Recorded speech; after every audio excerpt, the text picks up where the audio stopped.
Hi, my name is Rabbi Pini Dunner. Welcome back to my series Exploring Jewish History, broadcast from Beverly Hills, California. This is part 2 of the first episode in the series. The title of this episode is Rogues, Rascals and Rapscallions, and it is a multi-part episode looking at the lives of some of the characters who travel down the side roads of Jewish history. These characters were obscure even in their lifetimes, although some of them had a brief and unflattering moment in the limelight. All of the people featured in Rogues, Rascals and Rapscallions have a story that will astound you, enthrall you, fascinate you, and probably also horrify you. As they say, you literally couldn't make this stuff up. And I don't make it up. Every detail is meticulously researched. My only challenge is, how do I include all the information that I have and still keep the story confined to a manageable amount of time? It's not easy. Exploring Jewish History is part of the Fishman Jewish History lecture series, and this particular episode is sponsored by George and Susie Fishman in memory of George's sister Clary Fishman, Rivka Bas Chaim Yehuda, Aleha Sholem, Zichrona Livracha, whose yahrzeit is on the 8th of Tammuz. May her neshama have an aliyah, may we all be zoiche to see Tchias HaMesim. The astonishing story we are going to focus on today concerns a low-ranking 20th century Hasidic Rebbe who was referred to by his family and those who knew him as the Golden Rebbe, because he seems to have pioneered the idea that a Rebbe should wear elaborate gold embroidered bekishes on Shabbos, and he did that long before other Hasidic Rebbes started doing it. The Golden Rebbe's name was Rabbi Yitzchak Leifer, and his jaw-dropping story makes the one I told about Rabbi Harris Rosenberg in part 1 of Rogues, Rascals and Rapscallions pale into insignificance by comparison. I'm going to start with some background. Who exactly are the Leifer family? I think answering that question is a good starting point. The Leifer family rose to prominence as leaders in the Hasidic world during the 19th century. The first Rebbe was Rabbi Yitzchak Leifer. He was known as Rebbercha. Here's a picture of his scion, that's the grave, in Nadvorna. Rabbi Yitzchak was the first one to use the Leifer surname, which is derived from the fact that he was a loifer, a runner. He was always rushing to do any mitzvahs that he could. I'll get back to the Leifer family in a minute, but first let me tell you about Nadvorna, where Rabbi Yitzchak became the Rebbe in the year 1813. The town of Nadvorna, which is today called Nadvorna and is in Ukraine, was originally in the Kingdom of Poland. You can see on the map, it's very close to Kolomaya, and you can see Krakow in the far northwest of the map, 280 miles away. Czernowitz, which is next to Sadiger, is southeast, about 80 miles away. Kloisenburg is 200 miles to the south. Satmar is 150 miles to the southwest, and Debrecen is 210 miles away, also southwest. A little bit more history about Nadvorna. In 1772, it was absorbed into Galicia, which at the time was a province of the Austro-Hungarian Empire, but after the First World War, Nadvorna became Polish again. In 1939, the Soviets absorbed Nadvorna into Ukraine.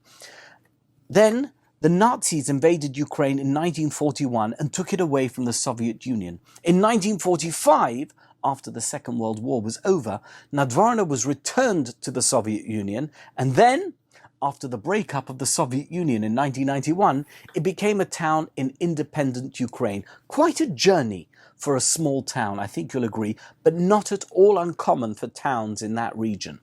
Jews were very prominent as part of the Nadvorna population. In 1880, out of the 6,500 total population of Nadvorna, 4,200 residents were Jewish. That's 2/3. This was the high point, because after that, the Jewish population declined. And by the Second World War, there was less than half that number, about 2,000 Jews altogether.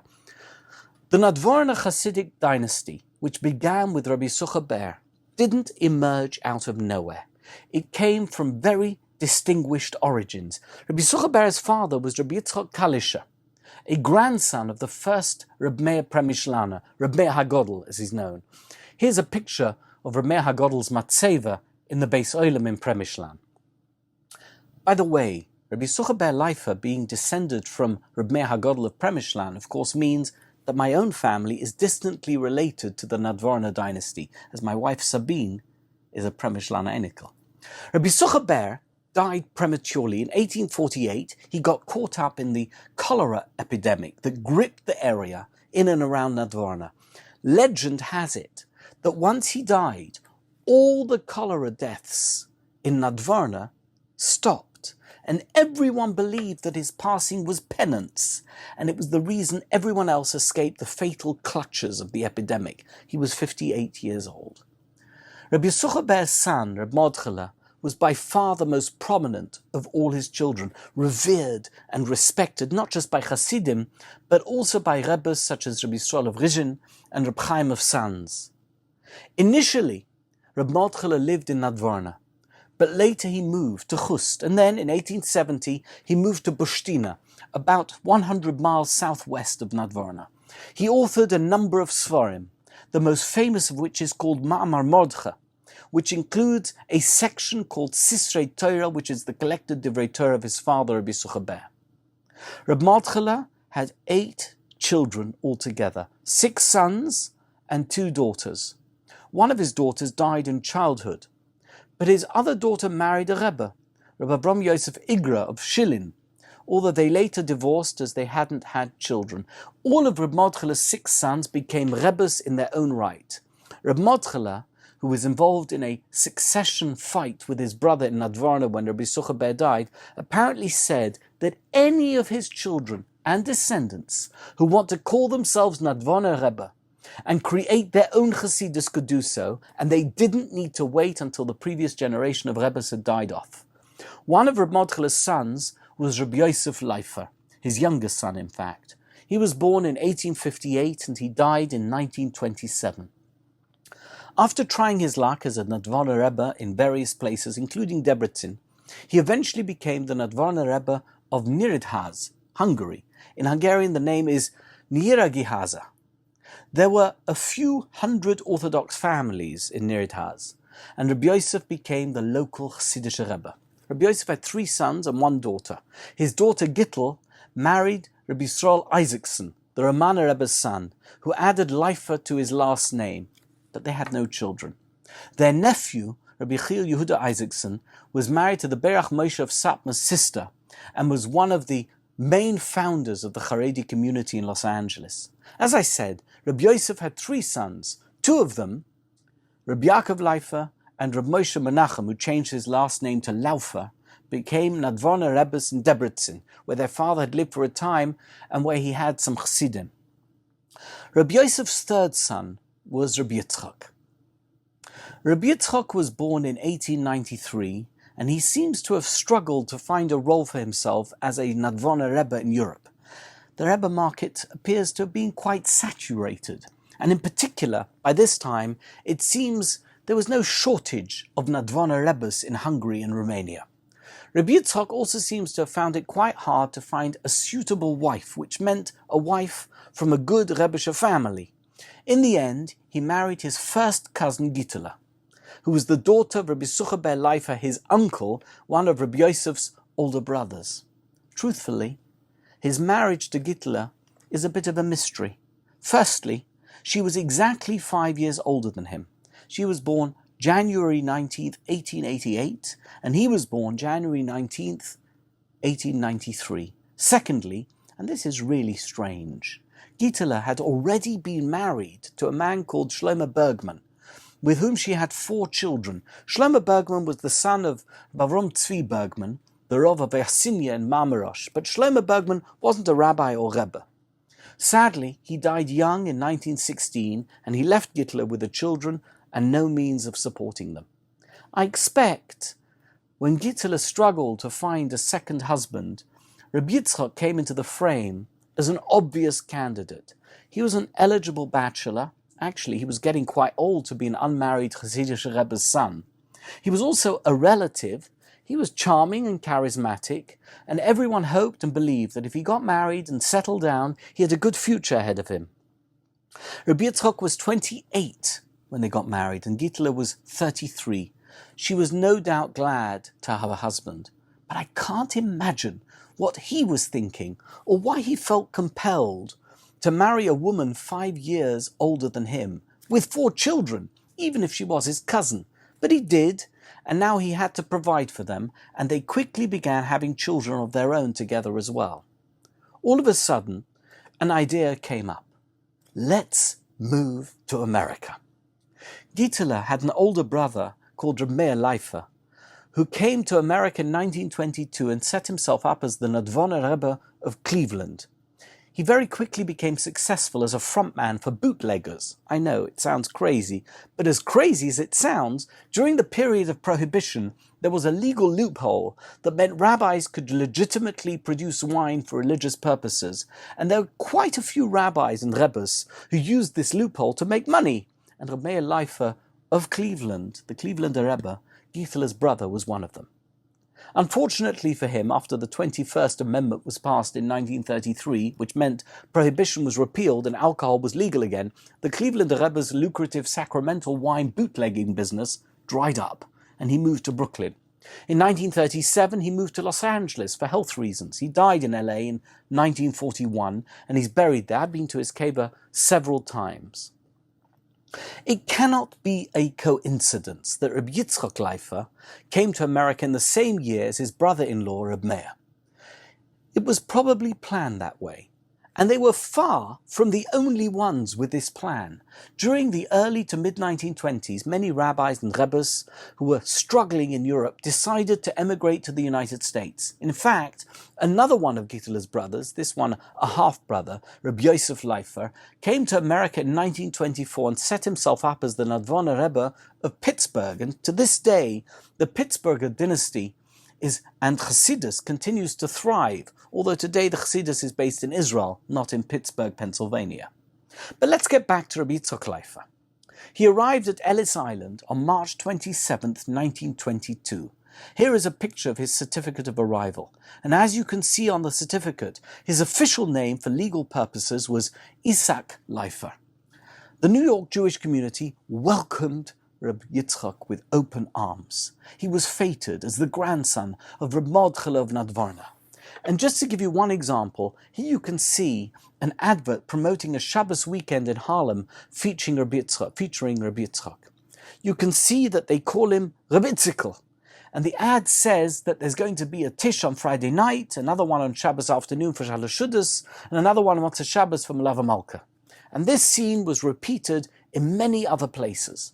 Eventually, Rabbi Yitzchak set himself up in a building of his own on the corner of Bedford Avenue and South 9th Street in Williamsburg, Brooklyn, with the help of a mortgage of $14,000. The mortgage was signed by him and by Gittler, and by her oldest son by her first husband, Dov Ber.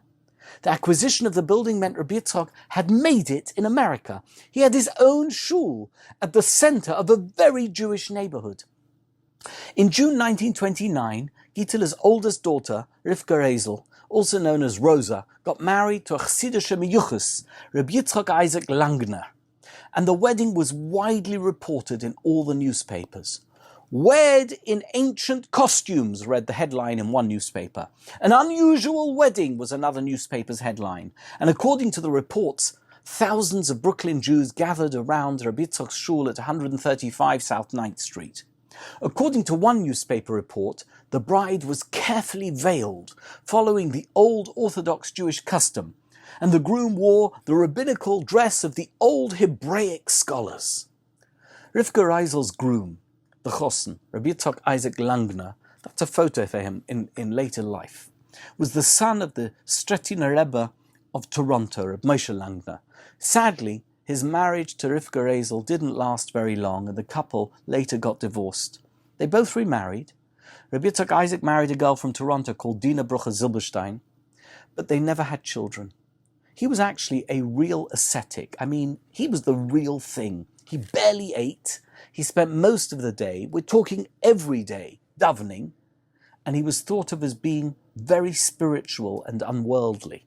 which is interesting because Rivka Reisel's second husband could not have been more different than her first.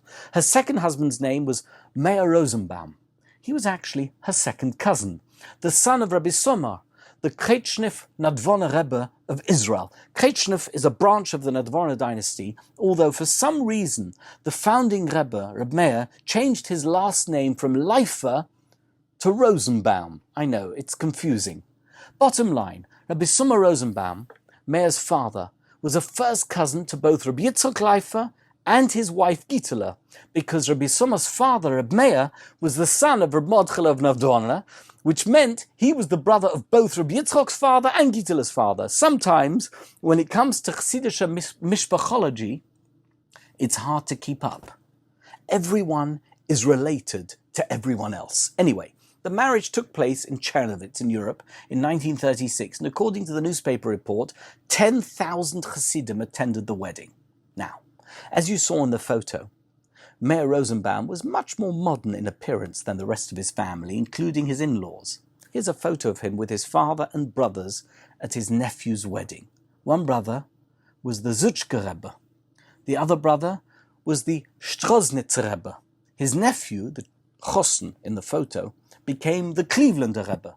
And I think you'll agree that they all very much look the part, very Chassidish Rebbe-like.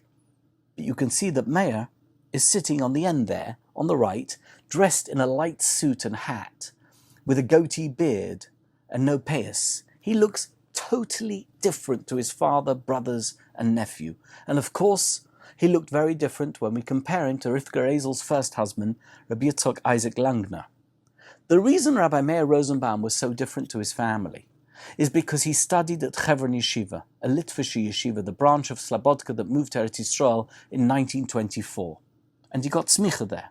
He also attended university in Vienna and New York. After he married Rivka Reisel, they moved to Cuba, where he was a fundraiser for Menachem Begin's Irgun, and he became the rabbi of the Orthodox community, even calling himself the chief rabbi of Cuba. In the late 1950s, when the political situation in Cuba deteriorated, the family left Cuba and they settled in Mexico. Rivka Reisel died in 1984, and Reb Meir Rosenbaum soon remarried to his first wife's first cousin, Leah Hinder, daughter of the Pittsburgher Rebbe, who had previously been married to Reb Shlomo Twersky of Denver. He died in 1983. Here is a photo of Reb Meir Rosenbaum with wife number 2, Leah Hinder. He moved to Flatbush in Brooklyn, New York, and opened a shtibel there. Fascinatingly, he became known as the Cubaner Rebbe. And as you can see, his appearance drifted solidly back into his Hasidic roots, with a full beard, a strammel, a bekisher. Here's another photo during those later years at a wedding, with his brother, the Zutschke Rebbe, on the left, and his nephew, the Nadvorna Rebbe of Bnei Brak, on the right. The Cubaner Rebbe lived to the ripe old age of 94 and died in 2004. Now, I apologize for all the digression, but these family details are so fascinating, don't you think so? Although the truth is, I haven't even begun to touch on the story I want to tell you about Rabbi Yitzchak, aka Yitzchak Leifer. He wasn't only appreciated by the common folk in America, as I mentioned earlier, but he also seems to have been very highly considered among the Chushav Rabbonim of America. In 1925, an exclusive delegation of rabbis went to visit President Calvin Coolidge in the White House. Rabbi Yitzchak was among them. Not just among them, he was front and center, literally. Look at this photo. You can see him standing between Rabbi Avram Aaron Yudelovitz and Reb Velvele Margolius, two of the most distinguished and senior Litvish Rabbonim in America at the time. In 1927, Rabbi Yitzchak and Gitela applied to the State Department to become naturalized U.S. citizens. Here is a copy of Rabbi Yitzchak's naturalization application. In the space for occupation, he put as his job Grand Rabbi, which would later come back to haunt him. He also put this job description on his business card, although in the Hebrew on the business card, under his name, it says Nadvorna Rebbe. In those years, Grand Rabbi had come to mean, in English, Chassidish Rebbe. In other words, if you were a Hasidic Rebbe, then you were the grand rabbi of your sect, which meant not quite the same as a congregational rabbi. In a way, a grand rabbi was more elevated because their followers were not just in their congregational area, but they were also spread far and wide. Let's get back to the story. Just as everything seemed to be going well, clouds appeared on the horizon. Rabbi Yitzchak was unable to meet his financial obligations, and the mortgage company which he used to buy his shul began to foreclose on his property. In 1934 and 1935, bankruptcy notices were inserted into all the newspapers in Brooklyn. The notices announced that the Prudential Savings Company was the plaintiff, and they were foreclosing against Congregation Yeshivas Rabbi Yitzchak Leifer. It would seem, looking back, that this bankruptcy situation was the beginning of a process that led Rabbi Yitzchak to disaster. Rabbi Yitzchak was obviously unable to repay the loan from his own income and from his revenue as a Rebbe, so he must have turned to some less than reputable characters to pay his way out of the financial problems. And suddenly, Rabbi Yitzchak Leifer seemed to be in the money. The shul was no longer at the center of his attention. In 1936, he went to Palestine with Gittel and the children, and they resided at first in Haifa. Rabbi Yitzchak bought himself a car. Just to be clear, no one in Eretz Yisrael had cars in those days. Every day, Rabbi Yitzchak drove his car from Haifa to the Yabloner Rebbe's mikveh in Kfar Hasidim because, apparently, according to him, none of the mikvahs in Haifa were kosher enough for him, and only the Yabloner Rebbe's mikveh was properly kosher. In Eretz Yisrael, Rabbi Yitzchak met Meir Rosenbaum, and the match was made between Meir and Gittel's daughter, Rivka Rezel. Most probably, Gittel's son, Dov Ber, was the shadchan, as he was also studying in Hebron Yeshiva at the time. Here's a photo of Dov Ber with all his yeshiva friends. And as you can see, unlike his new brother-in-law, Dov Ber fully retained his Chassidish look. Here is another photo of Dov Ber in those days, although Dov Ber's journey was quite different to that of his brother-in-law Meir, but I'll get to that story later. During 1936 and 1937, Rabbi Yitzchak traveled backwards and forwards between Europe and Palestine, visiting family in Hungary, but also spending time in Paris. He brought Gittel and the children back to the United States and then came back to Eretz Yisrael, where he stayed for several months at the celebrated kosher hotel, the Amdursky Hotel, in its brand new location on Ben Yehuda Street in central Jerusalem. According to reports that emerged later, during this period, Rabbi Yitzchak purchased real estate in Palestine valued at between $50,000 and $300,000 US, an absolute fortune. And he lived large. He spent money like it was going out of style, and he distributed charity to individuals and causes. His fortunes seem to have changed completely. Rabbi Yitzchak Leifer, the Nadvorna Rebbe of Brooklyn, was no longer the obscure youngest brother of some minor offshoot of a low-ranking Chassidus. He was an up-and-coming star, destined to be one of the most influential Rebbes around.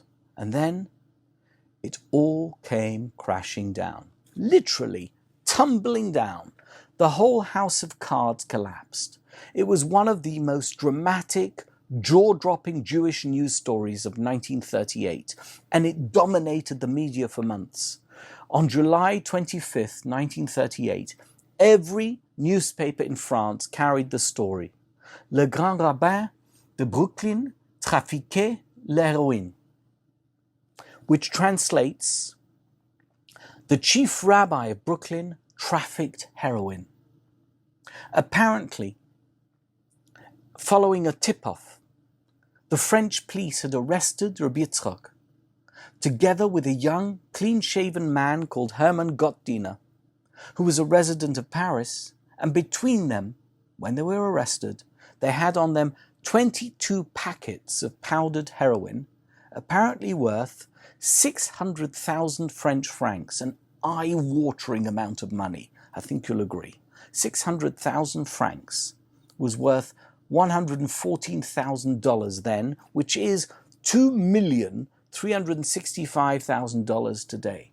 These packets of heroin had been ready to insert into the bindings of Sidurim, Chumoshim and Gemorahs, and then sent either to Eretz Yisrael or to the United States.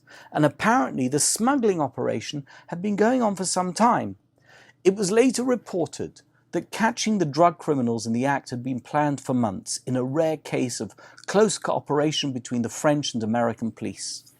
In March 1939, the League of Nations, the forerunner of the United Nations, released a Summary of Illicit Transactions report on behalf of the Advisory Committee on the Traffic in Opium and Other Dangerous Drugs, with an entire section devoted to the Leifer case. The level of detail was precise and shocking. This is what it said. On July 18th, 1938, French police announced that they had arrested in Paris on that date one Yitzchak Leifer of Brooklyn, New York, while he was attempting to ship prayer books containing 15 kilograms of heroin concealed in the bindings of the books, addressed to Gershoff, 570 Barbie Street, Brooklyn, New York, and to S. Cohen, 1929 Douglas Street, Brooklyn, New York. Further, that Leifer had recently shipped 14 kilograms of heroin concealed in the same manner to Jerusalem, Palestine. It is understood that the British police at Jerusalem, acting on this information, seized 41 parcels, each parcel containing 2 prayer books and each book containing 100 grams of heroin.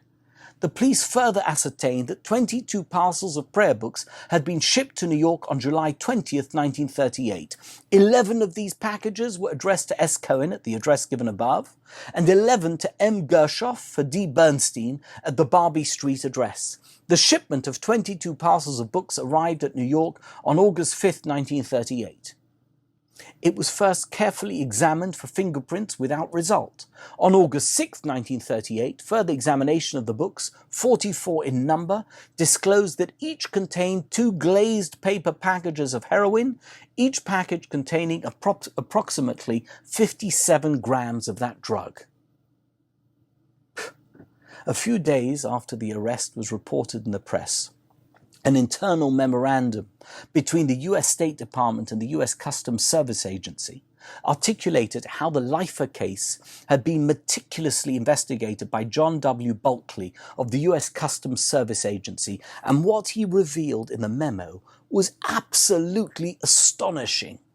According to Bulkley, in 1937, when Rabbi Yitzchak had returned from Palestine with Gittel and the children, he had rented a number of rooms across Brooklyn, all of them from Jewish families. He told the landlords that he was a rabbi who would be importing Jewish books from foreign countries and that he probably wouldn't be around to take delivery, so he needed them to be delivered to the room he was renting.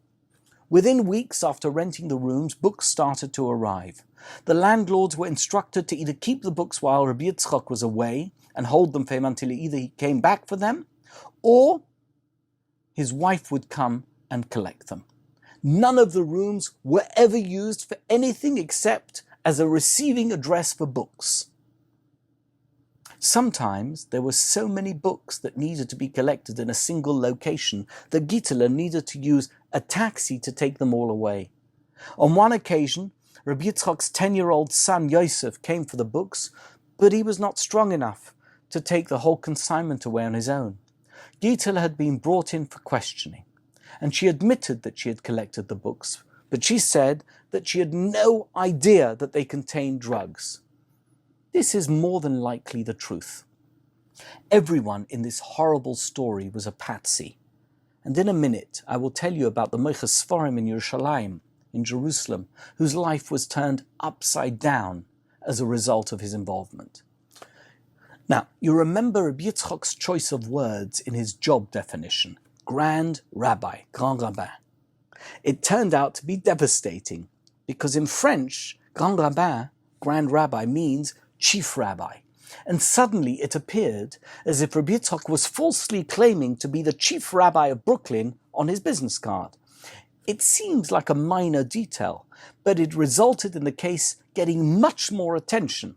Arresting a chief rabbi on drugs charges made international news.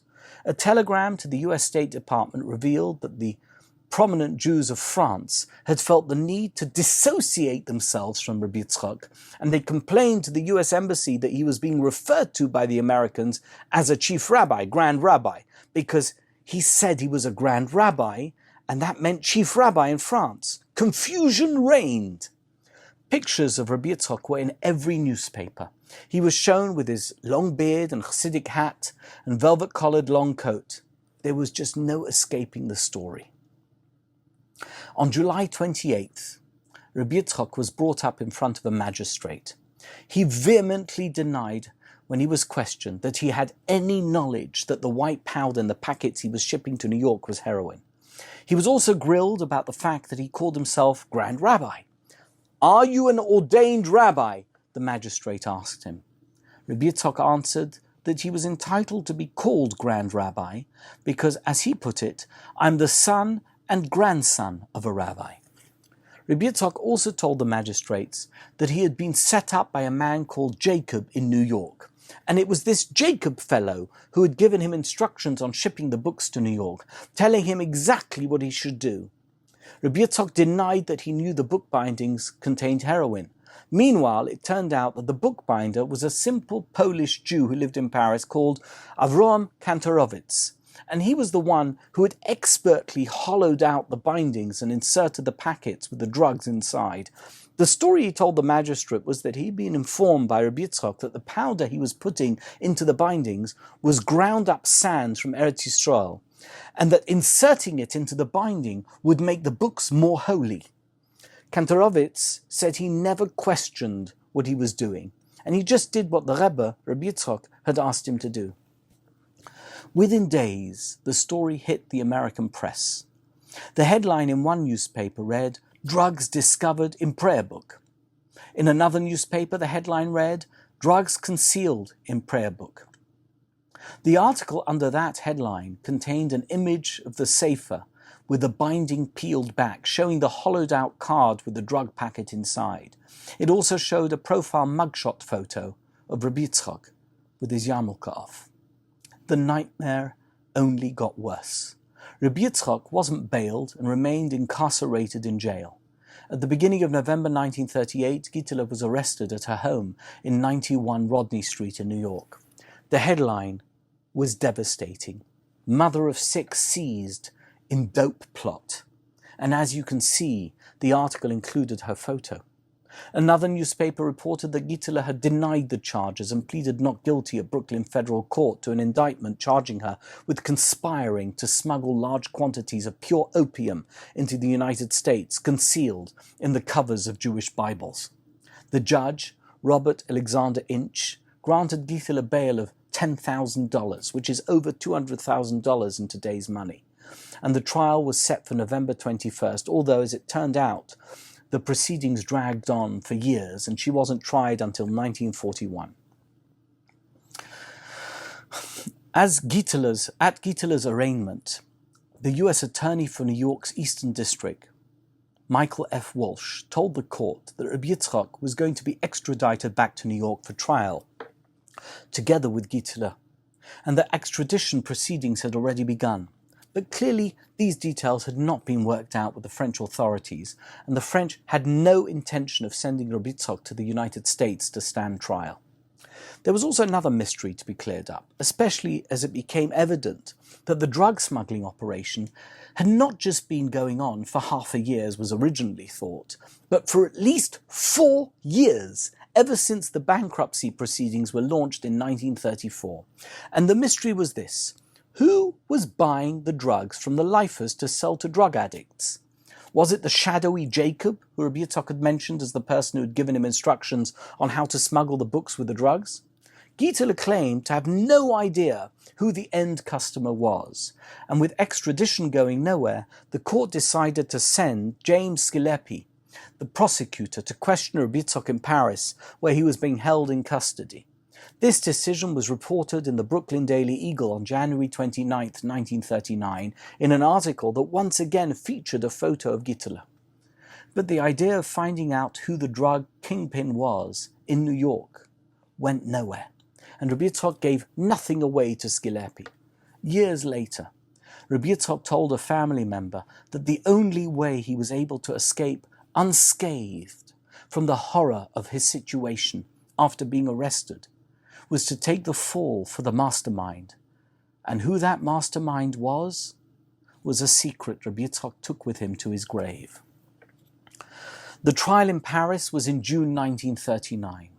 As far as the French media was concerned, the pseudo-rabbi was guilty as charged even before any evidence had been heard and any witnesses had been cross-examined. The press photos of Rabbi Yitzchak sitting bareheaded in the dock, you can see them here for the first time in high resolution, sent shockwaves around the Jewish world. The Agudas Harabonim of Poland issued a statement saying that there was no rabbi called Yitzchak Leifer from Brooklyn, and they pronounced Rabbi Yitzchak to be an impostor. The trial proceeded quickly, and Rabbi Yitzchak was sentenced to 2 years in jail plus time served. Almost immediately, the extradition proceedings were reignited, and the plan was for Rabbi Yitzchak to serve prison time in the US and stand trial there. But it wasn't to be. In September 1939, the Second World War broke out, and understandably, the fate of a drug-smuggling Rebbe was no longer very high priority. And so, Rabbi Yitzchak served out his time in a French jail. Exactly a year after his trial, on June 14, 1940, the Nazis occupied Paris. Jews in France were rounded up and herded into camps and then sent to the east to be murdered.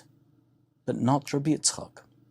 He was an American citizen, and the United States was not at war with Germany, and they wouldn't be at war with Germany until the end of 1941. And even though the prisons were now under the jurisdiction of the Nazis, and Rabbi Yitzchak was very visibly Jewish, he was totally safe. Remarkably, Rabbi Yitzchak was extradited back to the United States in March 1941. On March 28, 1941, the New York Daily News announced that Yitzchak Leifer had arrived back in New York and had been seized at the dock by FBI agents. In the mugshot photo, he looked terrible. The trial was set for May 1941. He would be tried together with Gittler. But by now, the story was old news. U.S. Attorney Michael Walsh had moved on and was now the New York's Secretary of State. Nobody's heart was in it, and the trial went nowhere. Rabbi Yitzchak and Gittler were acquitted, and together with their kids, they moved to the Bronx, where Rabbi Yitzchak opened a little shtibel. In 1943, Rabbi Yitzchak joined the Rabbis' March in Washington, D.C. to protest Roosevelt's lack of action to help Jews in Europe from the Holocaust. Rabbi Yitzchak became a regular at community events and family simchas, and his notoriety was forgotten or overlooked. The Bergman Leifer children all got married. Leah married Reb Baruch Rokach, who was known as the Scholar Rebbe. Chaya married Reb Zion Frankel, the founder and Rov of Frankel Shtibel in Flatbush. All the other children got married too, except for Yosef, who never married, and he died young, at the age of 26 in 1954. As for Rabbi Yitzchak, besides for being involved in a dramatic car crash in 1953 that made it into the pages of the Daily News, even though no one was hurt, he stayed out of the news for the rest of his life. Gittler Leifer died in 1962. Curiously, her gravestone mentions her father, but not her husband, who was still alive when the gravestone was put there. Rabbi Yitzchak himself died in 1968. On his gravestone, it mentions that he was Kibel Yisurim Be'ahava, which means, roughly translated, that he accepted his pain and his suffering stoically, and he never lost his faith in Hashem. The full story of how he got sucked into smuggling drugs, how someone so bright and from such a distinguished background could have made such a terrible misstep, never came to light in his lifetime, and has never been revealed since.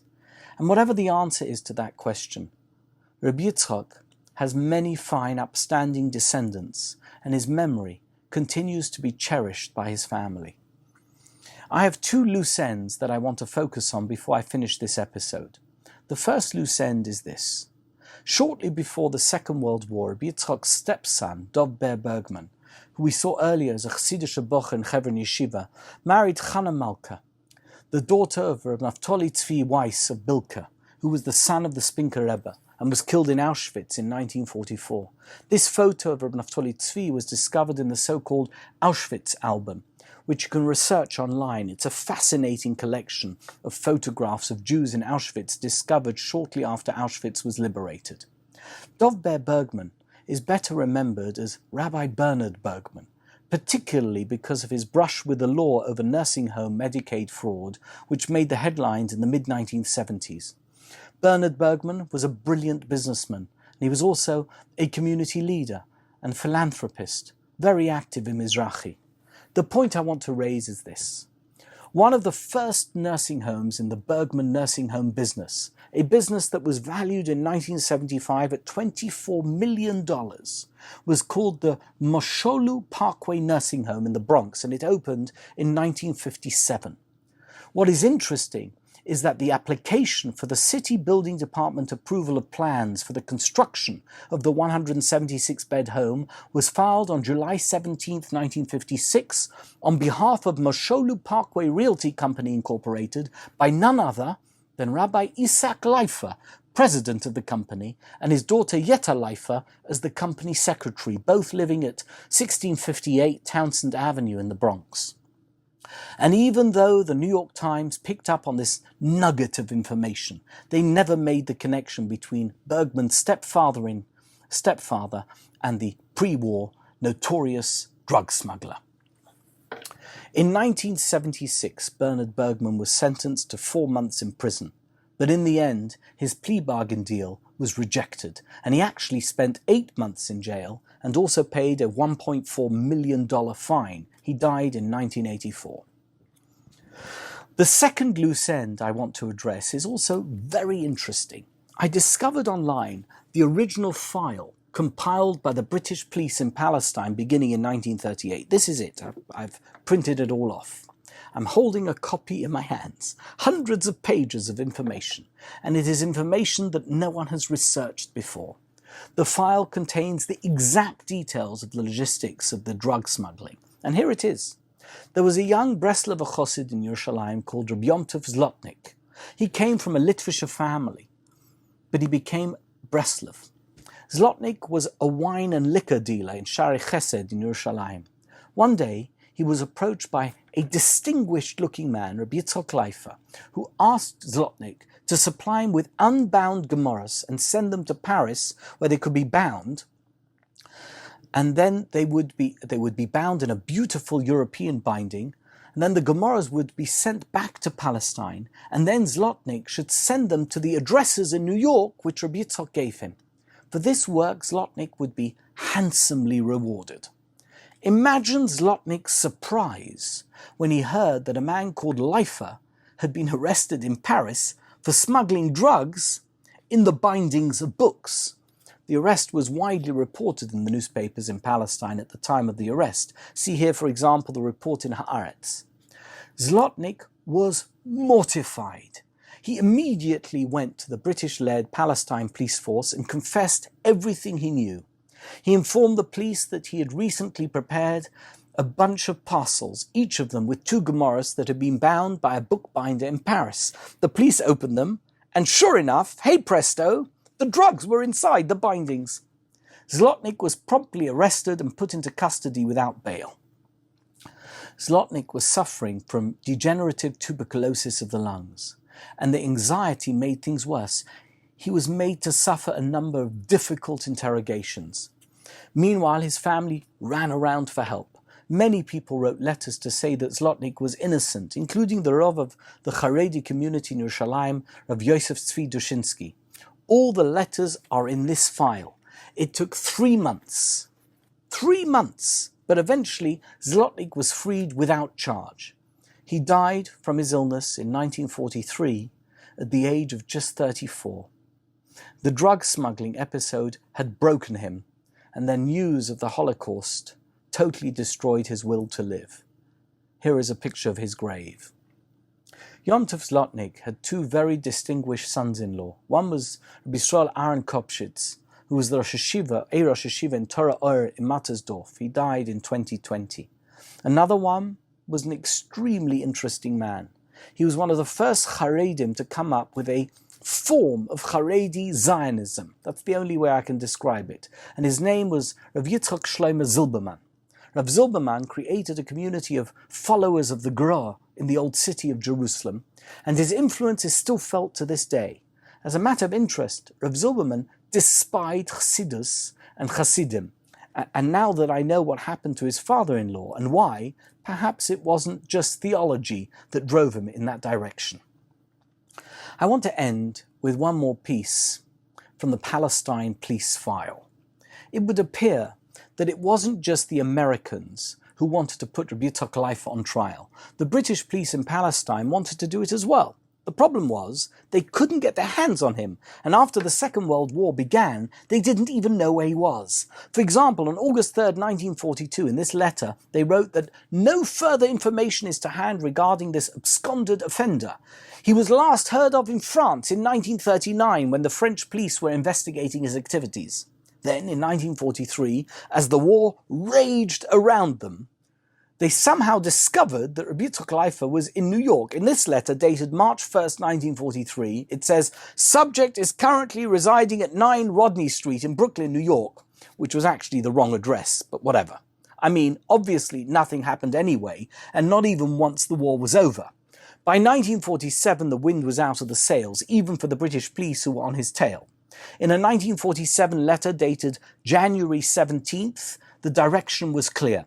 8 years have elapsed since the offence was committed, and I suggest that this case now be closed. Finally, in a letter dated November 19th, 1947, the decision was final. Since 8.5 years have now elapsed since the date of the offence, Mr. Langer has directed that this case be closed. Well, I think that is an appropriate point for me to close part 2 of this Rogues, Rascals and Rapscallions. We will let the Golden Rebbe rest in peace as we contemplate his crazy story. Thank you so much for watching or listening, and I hope to see you for the next episode. Until then, goodbye and warmest wishes.